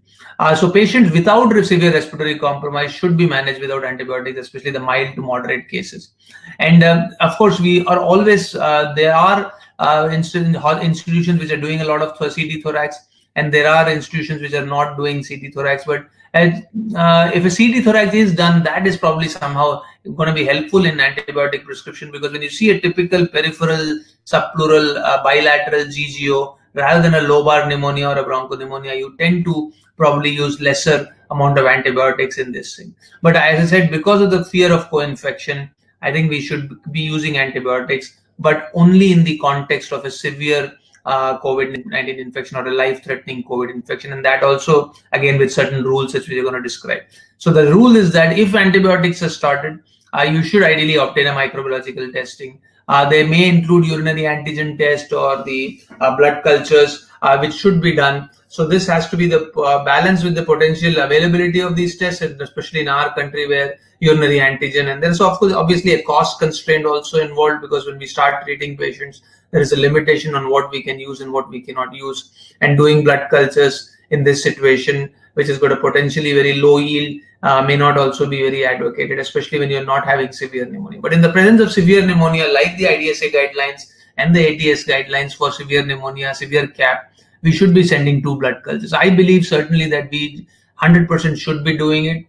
Doing respiratory panel, comprehensive respiratory panels, which will cost another 18,000-20,000 rupees, may not be the best solution to this problem, but at least doing blood cultures in severe or life-threatening COVID-19 infections would be the best thing, and then starting a CAP-like regimen would be a better use of the antibiotics. Again, once you started antibiotics, we should be rapidly reevaluating, and if your next 3 days of a severe COVID infection, if the oxygen requirement is coming down, and you should be reevaluating antibiotic as soon as possibility. And especially if the low biomarkers of CRP is coming down and ProCan is at admission or at some point is normal, or a CT scan is not compatible and the blood cultures are negative, we should be stopping antibiotics at this particular point in time on day 3, rather than continuing them with them at a heavy for an extended period of time. If antibiotic treatment is to be continued even at beyond 3 days because the CRP is high and you are not sure, and if the patient's severe disease is stabilizing and is not worsening, I think an oral switch should be performed at day 7 and day 3 or 72 hours after initiation of therapy. And if the patient is able to take oral medication, and as I said, the absence of fever is not a criteria, since COVID-19 can have fever for 10 to 14 days. So there is not going to be a quick resolution of fever that you're going to have. So the key is to de-escalate if possible. If not possible to de-escalate, and a de-escalation from IV to PO should be done as a part of your antibiotic stewardship to do it. And even if you're not able to de-escalate for whatever reason, or to IV to PO also change is not possible, the maximum duration of treatment should not exceed 5 days for a CAP, as most of the recommendations are for 5 days in more for a CAP for a patient. Subsequently, if they have respiratory deterioration or their X-rays is not getting better, their oxygenation is not getting better, then appropriate investigation to find out if they are in failure, find out whether they have pulmonary thromboembolism, to find out if they have a superadded nosocomial pneumonia, or to find out if they have another source of infection or sepsis, is the priority, rather than to continue the initial antibiotics empirically beyond 5 days is not recommended. So I think one of the key things that we need to do is to stop antibiotics in there.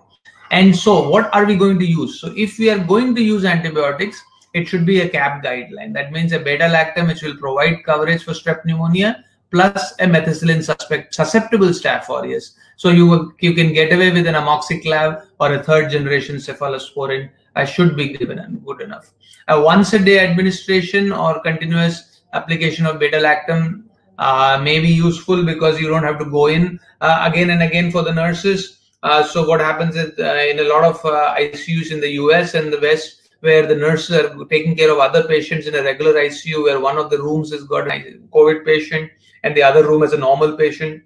So every time they go in, they'll have to wear the PPEs. So to decrease the use of PPEs and to decrease the amount of time that a nurse goes in, so you can actually start a beta-lactam continuous infusion for 24 hours, and that may be useful in certain situations. But in our issues, where in our country, where we are having most of us are having a specific COVID units, and where our nurses are already there, I don't think wasting time on a continuous administration for a for a suspected CAP is necessary. Again, macrolides and quinolone should be avoided because of their cardiac side effect. And as we rightly pointed out by Dr. Maji, we are also still continuing to use hydroxychloroquine, and lopinavir, ritonavir are still being used in a lot of institutions. And the ICMR still recommends hydroxychloroquine for moderate disease. So we should be careful about using the macrolides and quinolones and the hydroxychloroquine together for the QT prolonging effect that it can have. And obviously, because there are limited efficacy, you're going to have quinolone resistant bacteria and ESBL induction very, very soon in your ICU if you continue to do that. Whether do you require any atypical pneumonia coverage? You already have an atypical virus and you are covering the community acquired pneumonia. Do we need to cover like mycoplasma and Legionella also in this situation? If it is considered necessary, so I would say that yes, you kind of think that this is a CAP and it could be a mycoplasma or a strep pneumo H influenza and a COVID as a co-infection. So in that situation, the first 3 days of a severe or a life-threatening disease, adding doxycycline is probably the best way to do it about it. However, routine again does not seem to be warranted, because again, first of all, a low priority probability of co-infection with atypical pathogen is an issue here. As far as VAP is concerned, to measure, just because people are saying that, oh, you have a patient with severe life-threatening COVID-19, he is on a ventilator, he will get a VAP, so why don't we give antibiotics? Which is probably not justifiable in any means, even before the era of COVID. And it's not justifiable in the era of COVID also. Again, once you get a VAP, yes, you need to treat a VAP according to your local antimicrobial antibiogram, and which would generally mean covering for an NDM-producing Klebsiella or a CRE secondary to Acinetobacter, which will require polymyxins and the immunocyclins and digicyclins and so forth, so on and so forth. So I think that I'm not going to leave as what is the VAP treatment. The VAP treatment and the diagnosis would be a separate topic, but there is no role for prophylactic antibiotics to prevent VAP. The other issue that happens for which antibiotics are given in the intensive care unit are for called a secondary respiratory worsening. Like for instance, I just got a call from my unit saying that there is a patient who had come down on the FiO2 and was doing well on non-rebreather mask. He has come down to just 4 face mask, Hudson mask. He's back today again on non-rebreather mask. He had already received IL-6 treatment, and since he's immunosuppressed because of the cytokine, because of IL-6 blockade and concomitant steroid therapy, we should give antibiotics. And this is an issue which is true because a secondary respiratory worsening may be a new nosocomial pneumonia, new hospital pneumonia, acquired pneumonia, and especially in the presence of an immunosuppressed state with a dexamethasone or solumedrol in a low dose, plus a recent use of IL-6 blockade, you might not get the temperature spikes. You might already have a pre-existing leukocytosis. It is in this situation that it becomes very difficult to say, let's not go ahead and give it. But again, as I said, it will be prudent to go ahead and give it, but again, taking the same precautions that you keep your mind open, that there might be other causes, especially cardiogenic failure, pulmonary embolism, fluid overload, while you send cultures and get adequate respiratory sample. This is a time when probably using biofires and things, if cost is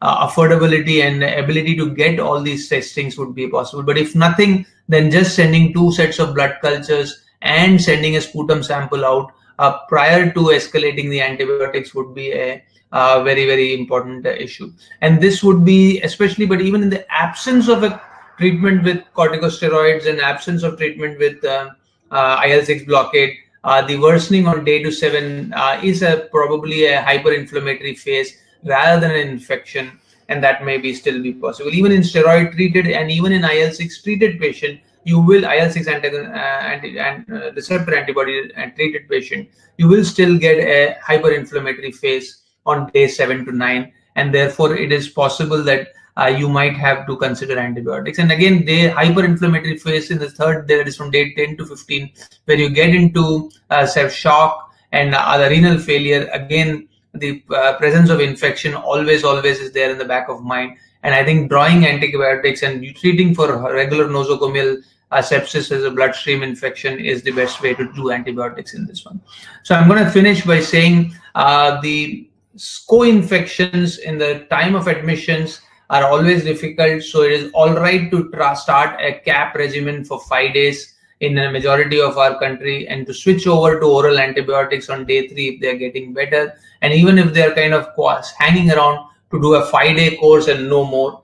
There is no role for antibiotics to prevent VAP or to prevent nosocomial pneumonia. In the patients who have gotten steroids, again, there is no role of giving prophylactic antibiotics to prevent it. And eventually antibiotics should be considered only as an empiric only in case of severe COVID-19 cases, and during the respiratory deterioration in patients who are already on treatment for COVID-19. So if this is what I would say is an appropriate or an antibiotic plan in the era of COVID-19. Thank you very much for your kind and patient hearing. Thank you, Dr. Suresh. When there is no evidence, sometimes we can hear from eminent personalities as well as experienced personalities like Dr. Suresh to highlight this particular topic. And not only that, this is really a difficult task to find out whether this patient needs antibiotics or not. But one thing is clear from this talk, that any patient with severe COVID-19 is coming to the ICU or in the hospital should be treated with antibiotics. And about the regime and everything, he has clearly mentioned. But about the moderate disease, I think there should be some kind of judgment, as well as in later on when there is worsening, that should be there. So thank you, Dr. Suresh, for highlighting this topic. And I think there are at least some of the queries and different type of what I can say confusion has been cleared. And right now I am just again going to the question answer session. And there was some question that was being already has started coming on, and all the 3 faculties are there, so they can answer. So Dr. Oyan Banerjee has asked one question: is there any requirement of sending surveillance culture in moderate to severe disease who are supposed to receive tocilizumab or who are receiving tocilizumab?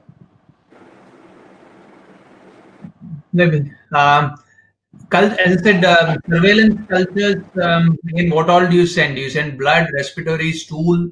What all do you do surveillance on? It's actually difficult to say.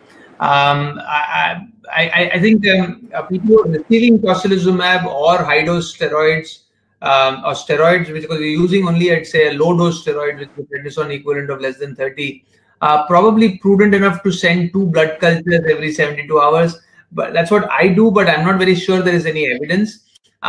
We have actually now reporting, in fact, what is more concerning is that you might even have a CMV recurrence. So what we are thinking, Dr. Todi and we were discussing this the other day, because one of our patients actually died from a CMV infection leading to severe aplastic anemia and disseminated CMV infection.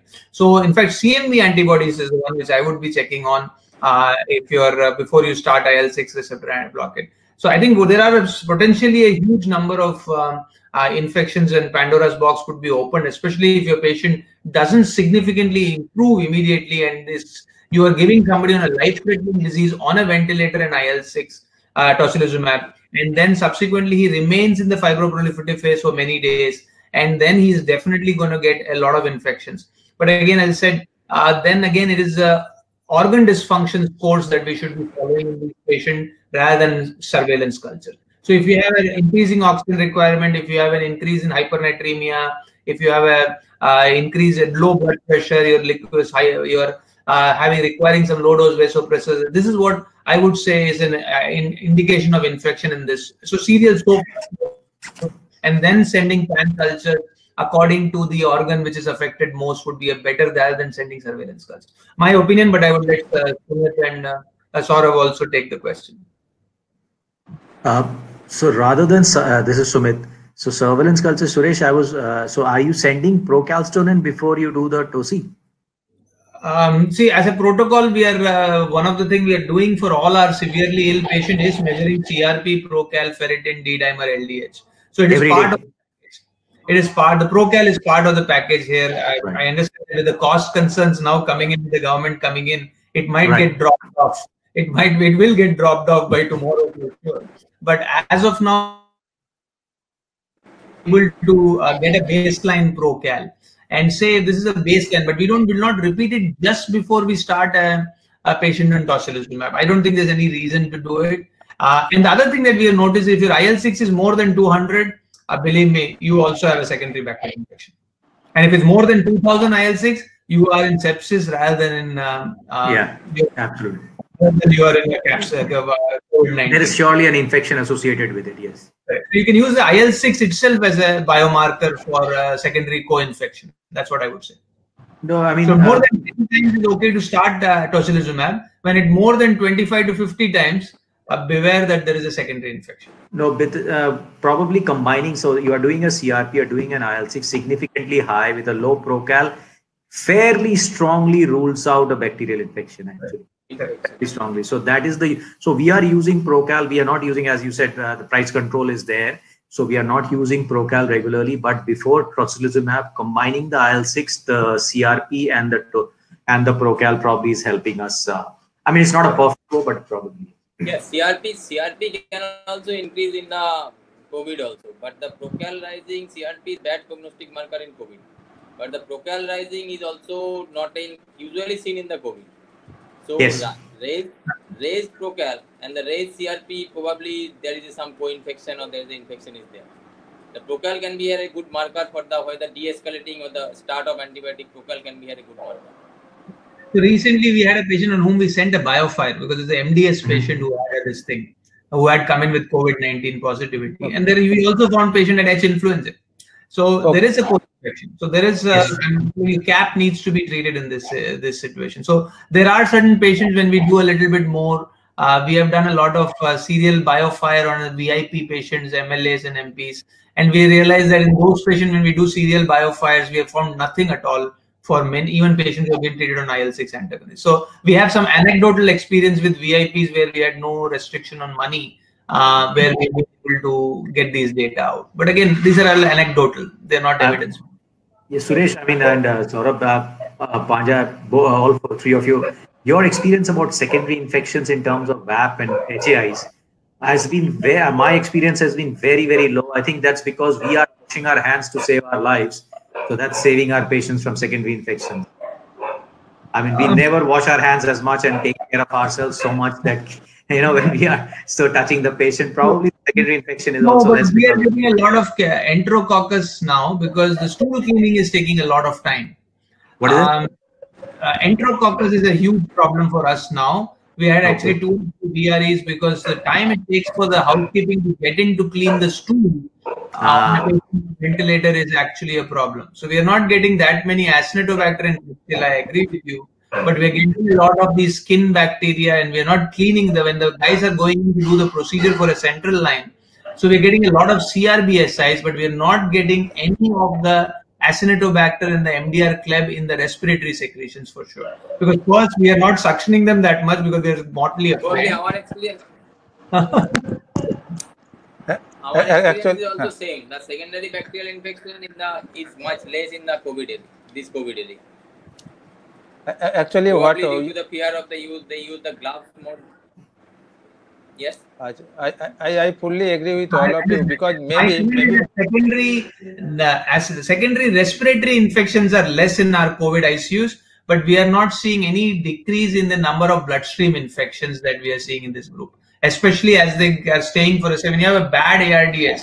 We have had several of these ARDS guys who got tracheostomized and everything. They all eventually didn't have Acinetobacter or Klebsiella in the lungs. It's always been the bloodstream infection either with a Candida or with an Enterococcus. Okay. I think what we can understand maybe because if you look at the demography of these patients, most of our patients in the COVID area, their stay is relatively shorter.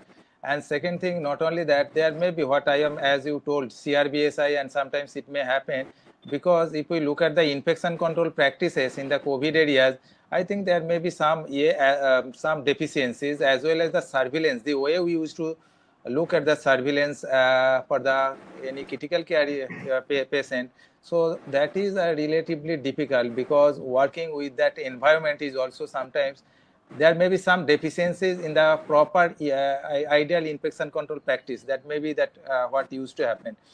And I think because of the Acinetobacter may be low because sometimes what used to happen, our patient's stay is relatively shorter. Okay, so there is another good question for Dr. Samudra Gupta.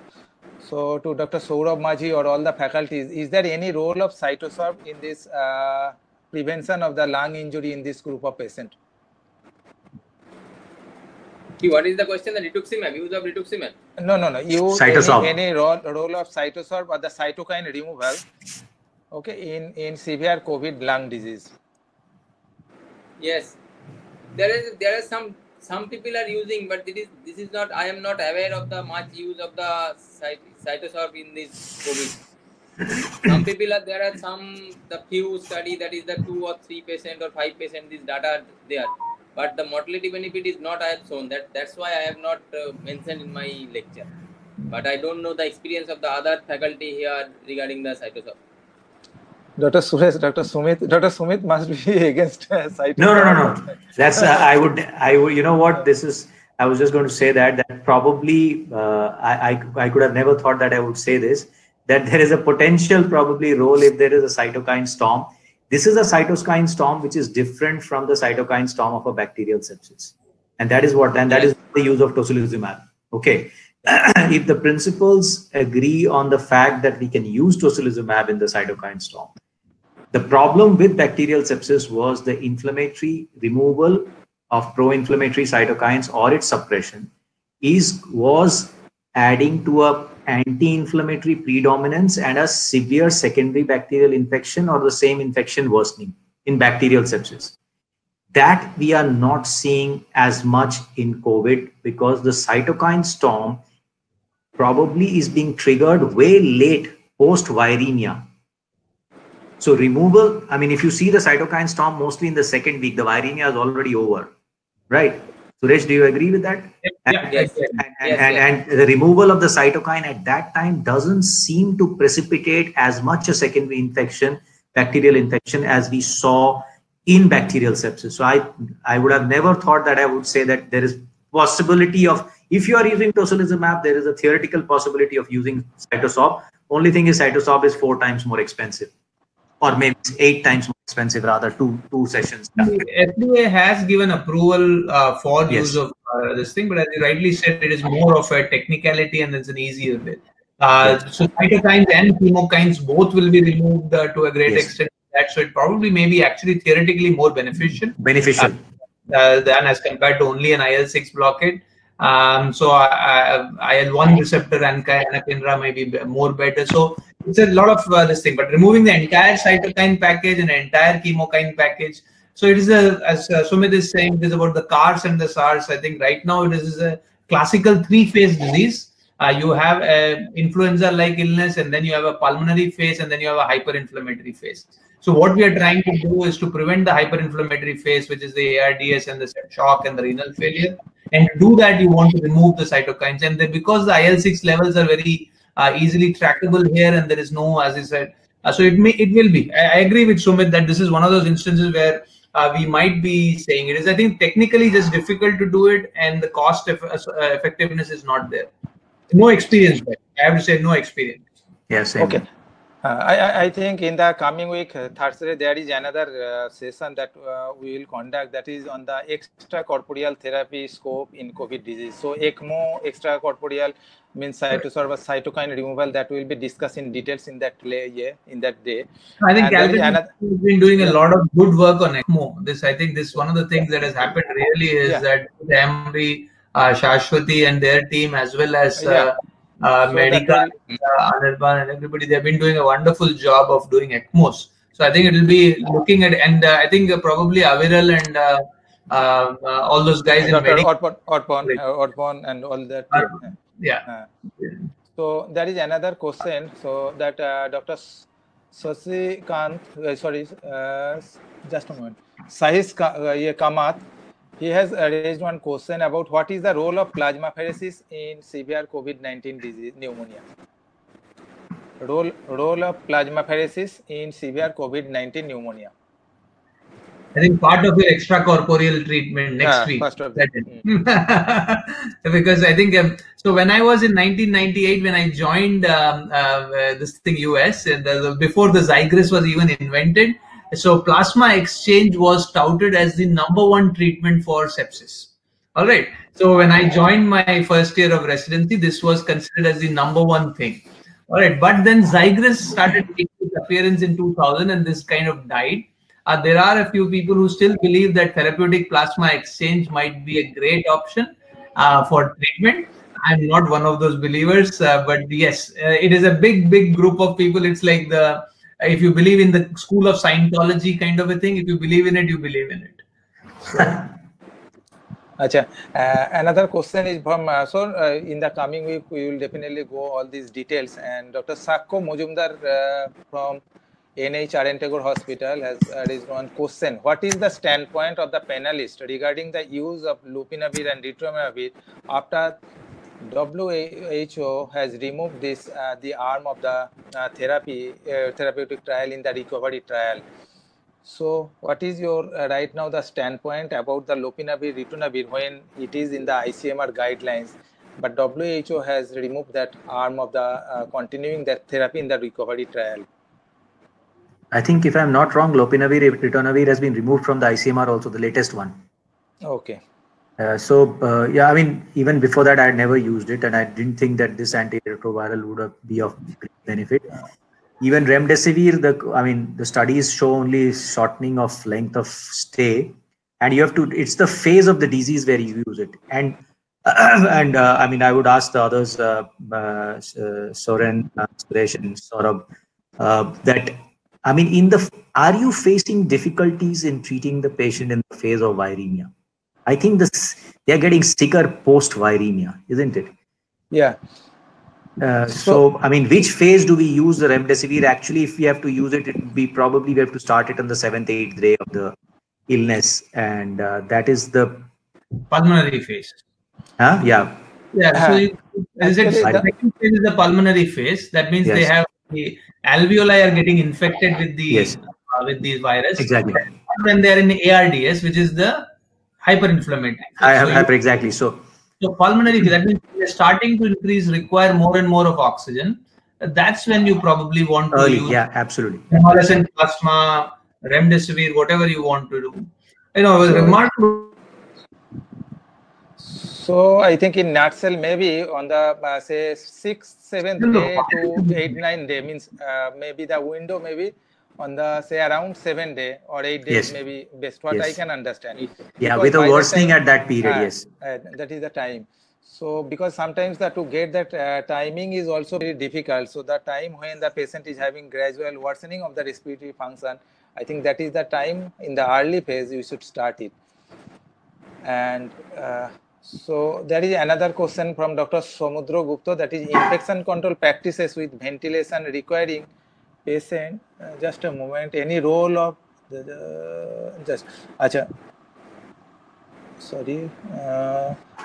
any dedicated ventilator uses for those patients and procal and lactate guided antibiotics uses along with sepsis bundle. Dr. Samudra, I could not exactly. Two different questions, I think. Dr. Samudra, if you can hear me, can you just raise your question from your own voice? You just switch on your audio and then please raise your question. Dr. Samudra, please.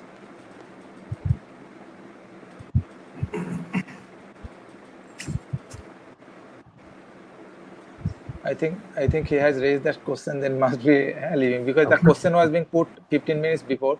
Right. And Dr. Tapon Sarkar, when antibiotics should be started, or that we have already. Okay, anyway, Dr. Suresh, once you explain, Dr. Tapon Sarkar has asked one question: when the antibiotics should be started? If anybody who presents with severe COVID-19 infection, that means requiring high amount of oxygen, not in mild and moderate disease, only in severe and threatening COVID-19 and pneumonia. So to treat a co-infection with a CAP with other organisms, we should be doing treatment with CAP for 5 days with and trying to get them into with the ceftriaxone plus doxycycline. Okay, so there is no new question. I think we have also we have crossed the time limit also, and there was almost good participation. Approximately 59 was total participation, maybe because it was getting lengthier, so some left. So tomorrow, yeah, thank you all the faculty, Dr. Maji, Dr. Sumit Ray, Dr. Suresh, for kindly be here and giving your talk as well as sharing your experience. So before you will just want to announce that tomorrow evening there will be another session that is basically targeting antiviral therapy, evidence-based practice. What are the current evidences that we should practice? And another is the convalescent plasma therapy. So the speaker is Dr. Binod Singh from Sir Gangaram Hospital, Delhi. As we know that in Delhi they are using lot of convalescent plasma.